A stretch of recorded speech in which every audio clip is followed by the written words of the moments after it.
this lathe here, looking here.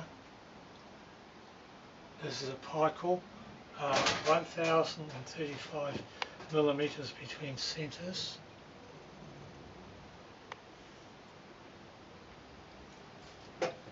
With a scroll 4-jaw chuck, a scroll 3-jaw chuck, independent 4-jaw chuck, 30mm magnetic chuck. Very unusual. But here you get it all set up. So now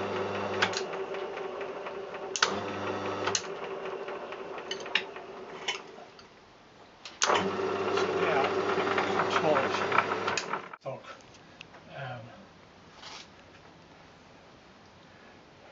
chucks, centers and all the keys.